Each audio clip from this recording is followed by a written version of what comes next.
The big question is, can I find people to talk to if no one will talk to you? This is such a good lesson. I've said this on the podcast before, but I think it deserves to be stated again.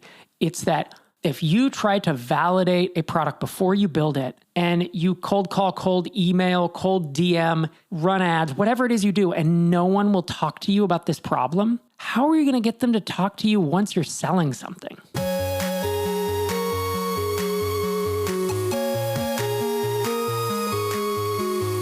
Welcome to yet another episode of Startups for the Rest of Us. I'm your host, Rob Walling. Today, I'm answering listener questions. We've had an amazing influx of audio and video questions, and so I'm going to be digging into those today. But before we dive into that, tickets for MicroConf Europe this October are available for sale. Microconf.com/Europe. MicroConf Europe is in Lisbon, October 1st through the 3rd. Speakers include Michelle Hansen of Geocodio, Sherry Walling of Zen Founder, myself, Stephen and Nala Craven of Stridus, and several others yet to be announced. It's going to be an amazing event. Tickets are already flying off the shelves, as they say. Microconf.com/Europe if you're interested. My first question is from Misha about switching jobs while bootstrapping a company.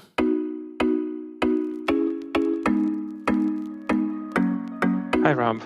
My name is Misha. I have a question. Should I switch jobs while bootstrapping a SaaS company?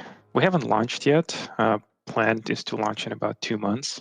The reason I'm looking to switch jobs is while at my current gig, I can do the job easy enough and block out time to work on the SaaS product. It comes with plenty of what I call emotional politics, things that are distracting, things that add emotional stress to the day and kind of sap motivation and focus.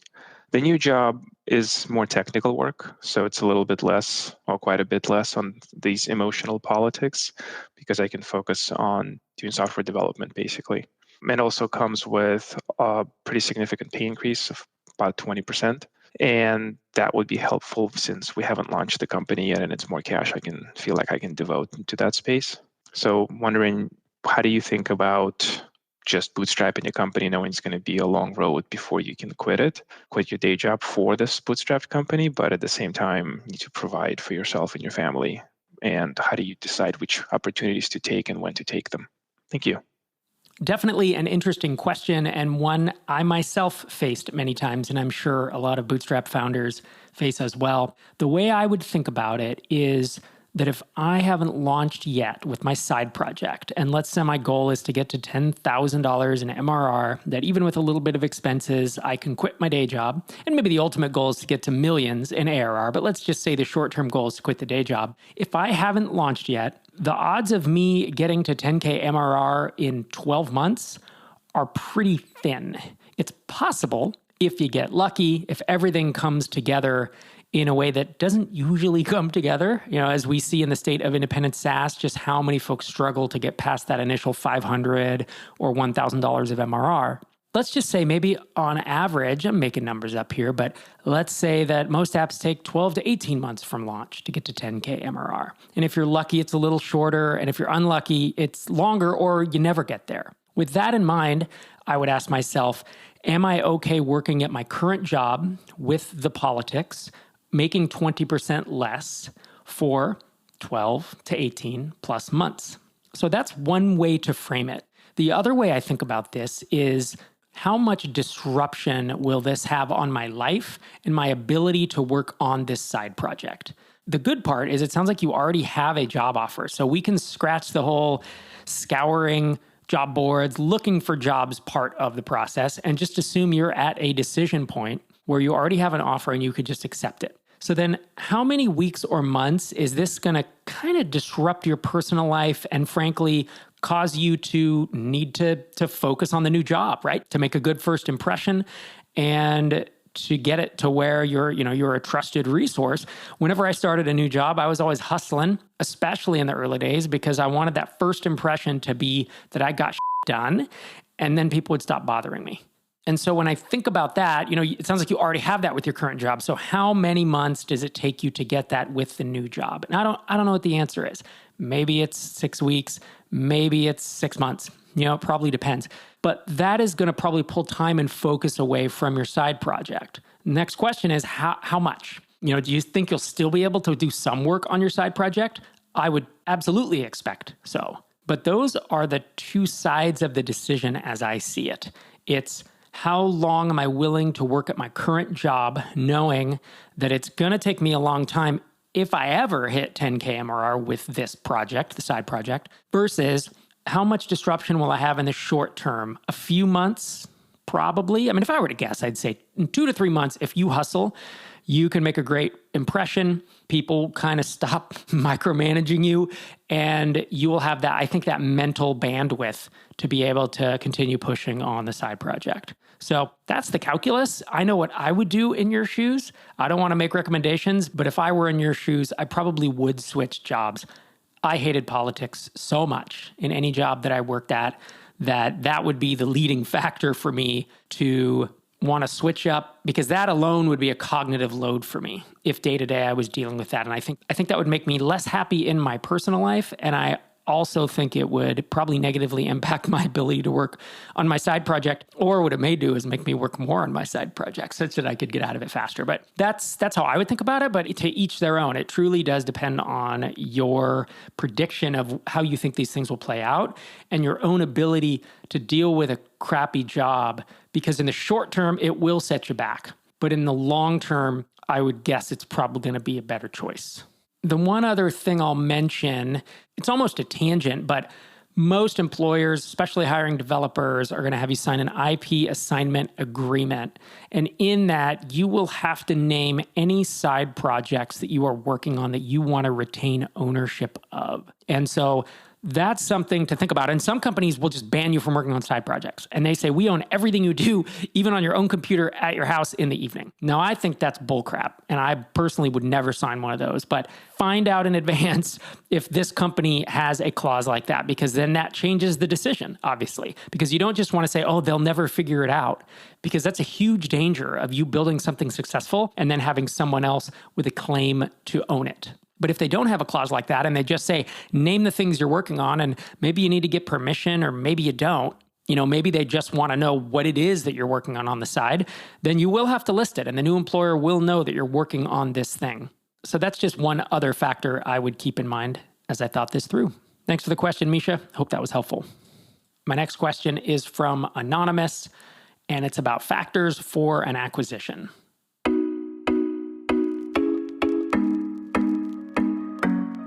Hey, Rob, longtime listener since way before I started our company, which I'd like to keep anonymous for reasons that will then become obvious. But we're now approaching about 2 million ARR, and we're evaluating acquisition opportunities.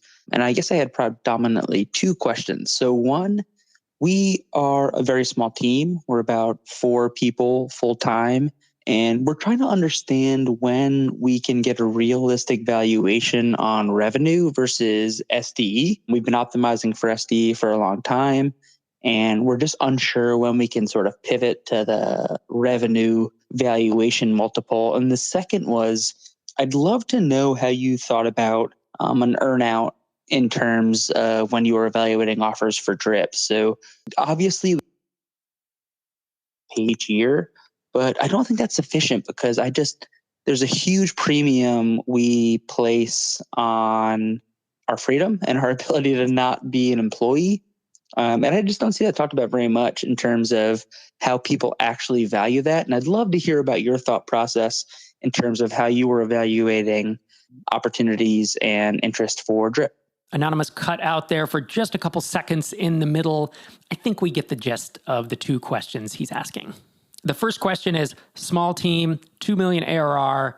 How easy is it to get a revenue multiple versus SDE? I should define SDE. It's kind of like a net profit, but it's called seller discretionary earnings. And what it means is you take your net profit and then you add things back in like the owner's salary, or if you pay for your cell phone and your internet from the company, maybe a company car, whatever it is that you're pulling out that really are discretionary earnings that if you left would remain in the company, those are added back in to net profit. And so you can imagine that a company doing 2 million ARR that is generating 1.2 million in, let's just say, net profit, SDE, make them equivalent, 1.2 million, and you get a 5x multiple, you get $6 million. That's great. But if you're going to get a revenue multiple, you can often get the same multiple if you're growing fast enough, right? So 5x on 2 million ARR is going to give you 10 million. So it's a big difference between the two. And sometimes it's even larger. General rule of thumb, and this is so general and it depends, so please don't take this as gospel, but usually when you get to about 1 million ARR, sometimes 1.5 million, if you are growing quickly, and growth is a big key to this, and your churn is not super high. There's a bunch of factors, but if it's a really strong business, that's when you can start asking for revenue multiples. So if you're selling something that's doing $250K a year, pretty much expect to sell for a seller discretionary earnings multiple, SDE multiple. If you're doing $750K a year, odds are pretty dang high.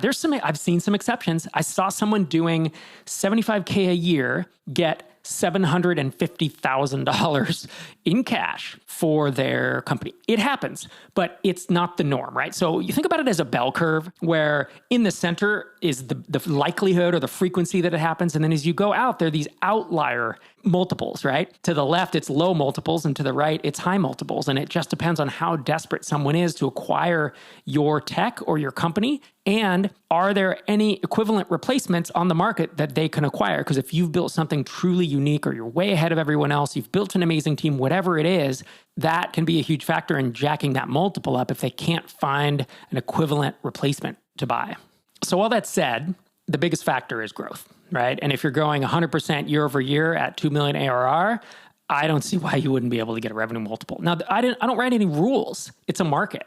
And so selling right now is better than selling last year, but not as good as selling 2 years ago when everything was frothy. So 2 years ago, maybe if you were growing 40% year over year, you could get a revenue multiple. And maybe now it's 50, 60, 70, there's some number in there. It just depends on the acquirers, right? Most acquirers are either private equity firms or strategic acquirers where there is a logical fit into their business that you will fit into.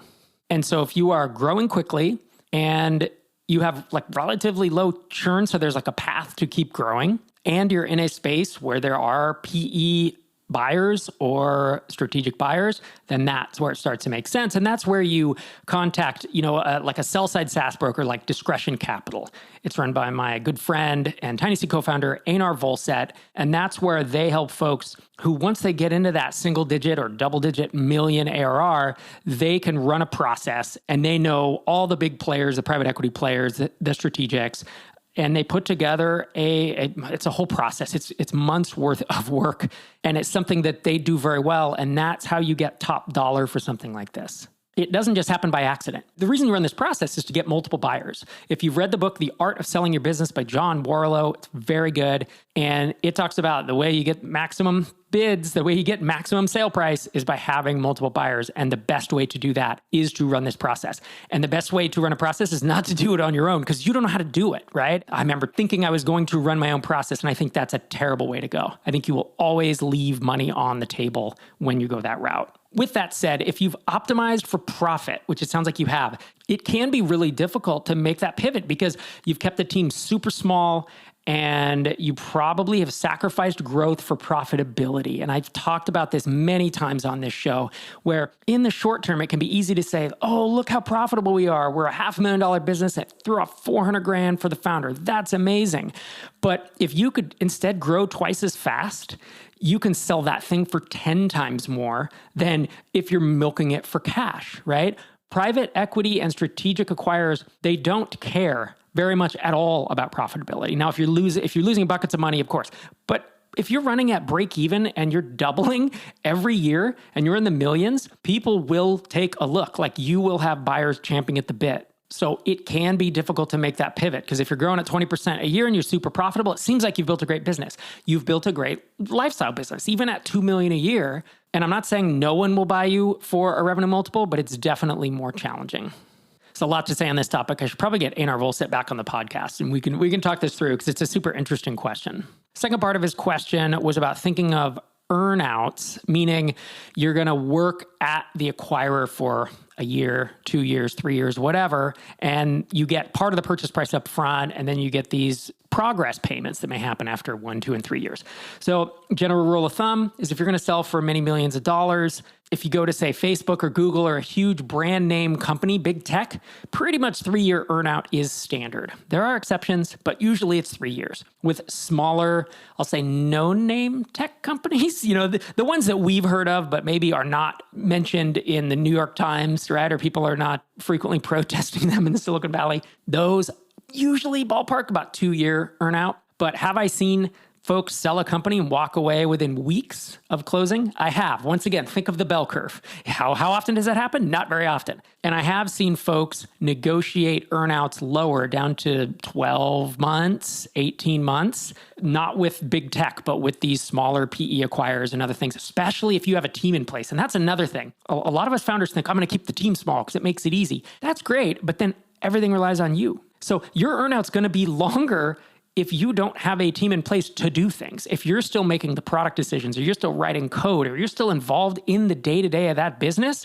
the acquirer doesn't want you to go away because they don't want to have to replace you. So the more you hire and the more you delegate, the better position you are in to negotiate and say, I'm basically an observer in this company. If you can say this company's growing and I only work 15 hours a week on it, 10 hours a week, some small number because everyone else is doing all the work, that is actually the best position to be in to walk away within months or, whatever, 12, 18 months of an acquisition. But to really answer Anonymous's question, he was asking, it's a huge premium to place on your freedom. Even if you get $1 million, $2 million during this earnout to work another year or two, is it worth it? And in my book, I knew that if I was going to sell for enough money that I never had to work again, I was going to work to minimize that earnout, but I was okay to work there for a period of time that made it worth it, that when I got out, I could do whatever I wanted. And so if that had been 4 years, no, there's no chance. 3 years, nope, wouldn't have done it. 2 years felt too long. So I really negotiated that down. Actually, there's a reason our acquisition took 13 months. I'm not sure I've talked about this, but I negotiated a lot of stuff. And they were really keen to buy us, and that helped. I wasn't as keen to sell, but I certainly was intrigued by the idea of diversifying my holdings from this one company that was worth millions and millions of dollars to having cash in the bank, and being able to put that into other assets. I kind of wish there was secondary that existed back then. It really wasn't a thing where you could actually take chips off the table. If I could have sold 10% of it for $1 million or whatever the numbers would have been, that would have been super intriguing, right? Because that's a way of diversifying. That is something that's more possible today. We do it ourselves through our Tiny Seed Syndicate, where if a founder is doing a few million a year and they want to take a chunk of money off the table, sell it to investors in order to keep going and grow that company, that's something that is now an option, and it's not as frowned upon as it used to be. But with all that said, you're right. It's a big trade-off to work for someone else for a year or 18 months or whatever that number is. In my book, though, the cash just has to be worth it, right? What you get out of the deal has to be worth that money. And again, I could imagine a deal falling apart if the cash was amazing and they said you have a 3-year or 4-year earnout. I would say, no way. The opportunity cost is just too great. And so if you want that earnout to be as small as possible, then you need to figure out how to make this company run itself a little more than it probably is today with only 4 employees. And then realize the odds of getting it below even a year, I think, are pretty slim. One other thing that I would say is I have heard of folks kind of getting a full-time earnout for a year and then having 6 months or a year as almost a consultant, where it's like you back off, no one reports to you, but you will commit X hours per week at an hourly rate to continue working on it. So you can, there's some in-betweens there. You're still tied to it, but you're kind of not, under the thumb of the acquirer, so to speak. There's a lot there. Thanks for that question, Anonymous. I hope it was helpful. My next question is from Victor about whether to take a role as a founding engineer or try to start a lifestyle business.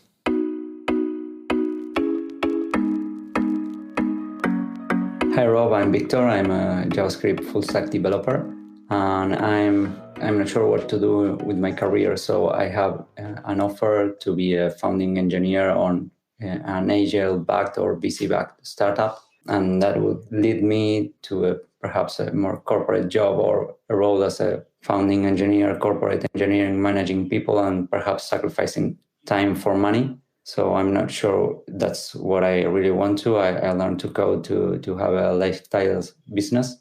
But I feel like the alternative is like going backwards, because I know how to code a super complex app using JavaScript.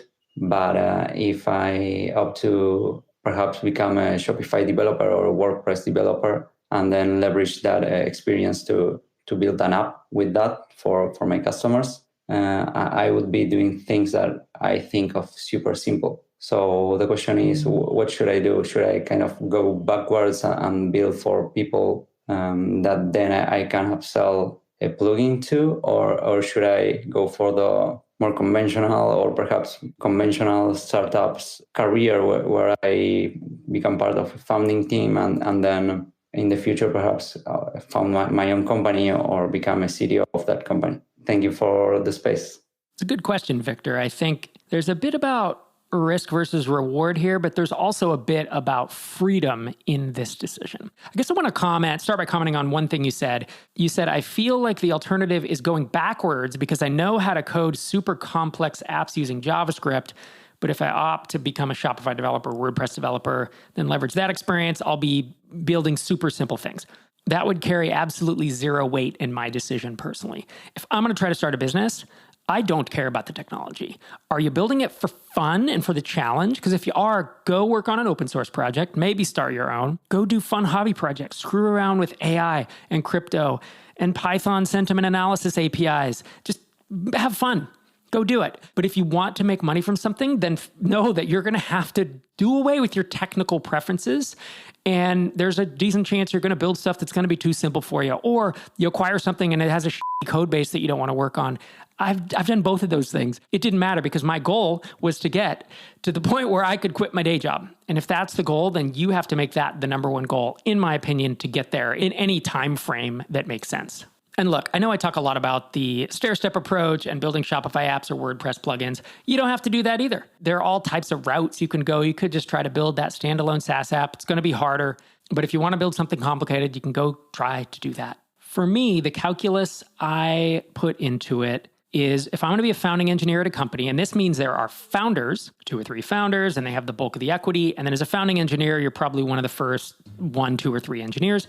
So you might get 1% or 3% or 5%, some number. It's usually pretty small. Probably in a venture-backed company, it'll probably be like 1%. And so I am betting that those founders are going to be able to execute and make this company a reality. And if they're raising venture, I'm just guessing that they are, the odds are they won't. The odds are that they won't succeed because that's how venture works. And so when I think about my own decisions of working as a founding engineer versus starting my own stuff, I had more confidence that I could execute on these small stair-step 1 and 2 opportunities with a higher likelihood that I would have just enough success. Maybe it was $2,000 a month to make my house payment. Maybe it was $10,000 a month to quit my job. I thought the odds of me doing that were better than this company selling for $100 million, $1 billion, whatever that number would have to be for it to make sense for them to sell and for it to make sense for the opportunity cost that I was going to put in. Now, I'm thinking about being a founding engineer as kind of being all in on it. That likely means you're going to work long hours, you're going to be really focused on it, you're going to be driving it to succeed because you're all in on it, right? You have this equity and you want that to grow. And maybe that's not correct. Maybe you can work 40 hours a week and then do the side project on the side. And that would be perhaps the best of both worlds. I don't know the particular situation. And of course, I'm not saying don't be the founding engineer. I don't really like to give advice, but I like to say in your shoes, this is how I thought about this when I was at your stage. It's an interesting question, Victor. Thanks for sending it in. My next question is from Ryan, who's thinking about selling his business for 5 years of Runway. I've been looking into selling my project management company. I've been bootstrapping for 7 years on my own. I make $180,000 a year. It's ARR. Growth is low at 15% a year, and I'm struggling to market and develop on such a large project, and I'm getting tired. I'm going to assume this is software. He said project management company. I'm going to assume it is a SaaS app. I've received an offer to buy the company for $500,000 in cash, which is 4 times SDE, plus $125,000 seller note or alternative revenue royalties on top of the cash. Still working out the details. It's a full share sale, no earnout. It's not an amount of money that will change my life in any way, but it could buy me 5 years to work on what's next, and it's tempting. 2 questions. Given the current financial climate, do you think it's a reasonable deal? Second question, what revenue or growth do you see in tiny seed companies over 5 years? Surely with product market fit, getting back to 180K ARR within 2 to 3 years should be possible, especially if I can reinvest earnings into the company rather than paying my salary. Thanks for your advice, Ryan.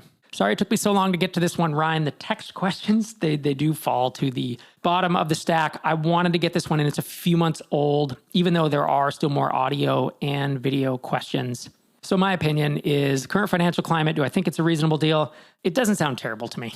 It sounds about in line. So it's kind of a 5 times seller discretionary earnings with 20% of that on a note.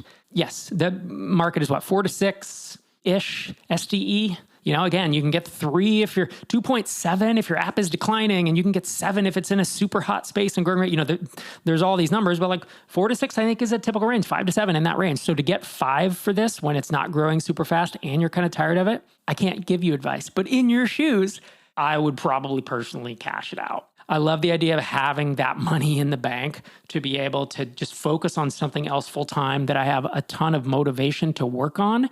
And I have effectively infinite runway. I know 5 years isn't infinite, but it's a really long time. To your second question about revenue growth in tiny seed companies over 5 years, I mean, we've been around for 5 years. We've only been funding companies for 4 years, but yeah, it's a huge bell curve, right? You see people on the bottom that are flat and people on top that are doubling MRR from 1 month to the next. So it's a huge difference, depends on market factors, all the stuff that you would expect. But getting back to 180K of ARR, which is $15,000 a month, in 2 to 3 years, I think is absolutely possible. I think especially if you use one of your unfair advantages, and hopefully you have one now that you have this app under your belt. Do you have a network in the space, an audience in the space? Can you sell to the same customers? Do you see a problem already that you think has a gap and has a pretty desperate need to be solved? There's a lot of things you've probably learned from growing this first company that I think will allow you to stair-step your way up and potentially grow faster with the second one.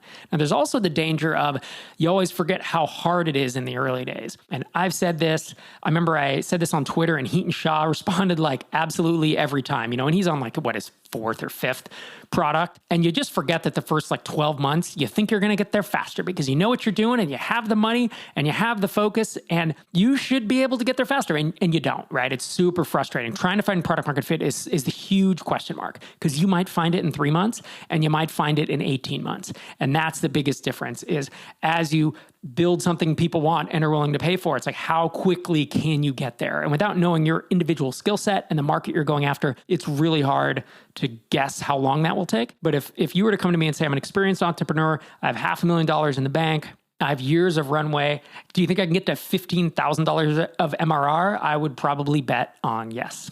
Good question, Ryan. Thanks for sending it in. My last question for the day is from Gavin about whether it's time to move on. Gavin says, I built teensybit.com, a daycare management app targeted towards home daycares. I was inspired by my mom, who runs one of these small in-home daycares, but she won't use it. She's helped me test some things, but doesn't seem interested in using it. This sucks. I've emailed some local daycares with little response. My question is, when do I learn that this isn't going anywhere? Did I try something in a space where I really just didn't have enough connections? Is there a cheap way to market this and further this test? I feel ready to give up and try something else, but I also don't want to give up on something that could actually make some money. What should I try before giving up? So specifically with this case, I know that daycares are notoriously cheap, especially home daycares, because they think like consumers. And I remember our sons were at an in-home daycare. It was actually good friends of ours. And at one point, I asked the owner about the software she used for billing. And she said, yeah, they charge like $5 a month flat or $10 a month. It was incredibly cheap. And I was like, really? They don't take a % of the payment? She said, no, if they did that, I wouldn't use them. And I was like, wow, what if they like went to $20 or $30 a month? She said, yeah, that's too expensive. And I remember being like, oh, that's the mentality. Like it's this really frugal, I have my house and I have this little home business, but not a good market, right? That's what I took away from that. And I'm making a very broad generalization based on that one interaction, but it sounds like maybe you found that a bit as well. I think the biggest thing I would think about of like, what do I try before giving up? Well, certainly try to ask my mom, why she doesn't want to use this. Is it too complicated? Is it just easier to do on paper? Is it easier to do the way you're used to in Excel spreadsheets or whatever it is? And maybe that's just your mom. But then if you can't get other people to talk to you to also tell you why they will or won't use it, then you've kind of hit roadblocks, right? The question you ask is there a cheap way to market this and further test this? I don't know. Is there search engine traffic for this? Like, have you gone to a keyword tool? Have you looked on Facebook groups? And Quora is not a great place for this, but like, where do home daycare folks hang out? And do they have this need? It's like, I would go back to pretending I didn't have a product. And I would try to run it through the 5 p.m. framework. You've heard it here on the podcast. You can Google it. It's 20, 30 episodes ago. But I would reevaluate this idea. Now that you have the software, you kind of have invested a bunch of time, but it's a sunk cost, right? You're not going to get that back by pushing on this further. And I would be trying to look at this through the lens of, where is the traffic? Like, again, it sounds like you wrote code based on one person having that need. And this tends to be that scratch your own itch fallacy of, well, I have the need and so everyone else does too. And let me tell you the hundreds of products that I've seen fail because you have a need yourself or one other person has it and you don't set up a landing page and drive traffic. You don't get 10, 20, 30 other people to buy in and say, absolutely, I would want that. Before we launched Drip, I had 11 yeses who said they'd pay $100 a month. Before Jason Cohen launched WP Engine, he had 40 people who said they would pay, I think it was $100 a month as well for WordPress hosting. That's not the only way to validate, but it is a way to get around this. Certainly putting up a landing page and trying to send pay-per-click Facebook, Instagram traffic, Google AdWords traffic to it and gathering emails, probably not going to work. And those are the two ways I think about validation, right? You have your landing page smoke test, and then you have your individual conversations. And so again, I would go back to that step one, phase one, before I even had a product and figure out, is this thing viable? I'd stop working on the product. That it doesn't matter at this point. The big question is, can I find people to talk to if no one will talk to you? This is such a good lesson. I've said this on the podcast before, but I think it deserves to be stated again. It's that if you try to validate a product before you build it and you cold call, cold email, cold DM, run ads, whatever it is you do, and no one will talk to you about this problem, how are you going to get them to talk to you once you're selling something? That's when it becomes even harder. And developers think, oh no, once I have a product, then it'll be much easier because I have something to show them. No, all you're trying to find out is this pain real? How have they tried to solve it? Are they willing to pay to have this solved? And you can read books like The Mom Test or Michelle Hanson's Deploy Empathy to find out questions you should be asking. But if no one will get back to you, either it isn't a pain point or you're not doing a very good job of outreach, right? When I outreached, I would say, I'm a developer, founder, I'm a local entrepreneur, I don't have anything to sell you, but this is a problem I'm trying to solve. I'm wondering if it's a problem for your business. Even if you respond with like 5 words of yes, it is, no, it isn't, that would be amazing. You know, it's like, email them again. I mean, that's kind of the things I would do before I gave up on an idea like this. With that said, personally, I would have a tough time going into the home daycare market because it's basically a B2C app, but you have to build it like a B2B app, and it's not going to have the virality of B2C, right? The reason B2C works is because people talk about it and they recommend it to one another, and usually there's a viral loop built in, and it's mass market so anyone can use it. But you're building an app that has B2C price sensitivity, but in B2B form, and that's kind of the worst of both worlds. So thanks for the email, Gavin. Hope that was helpful. And that's a wrap for today. Hope you enjoyed those listener questions as much as I did. If you have a question you want to hear me and a guest answer on this show, head to startupsfortherestofus.com. On your mobile, you can do this. You just click a button, you can record audio, you can record video, or you can send a text question. You can also email questions@startupsfortherestofus.com. And we are getting a nice influx of questions, so these episodes will keep coming out, and I look forward to hearing from y'all. This is Rob Walling signing off from episode 662.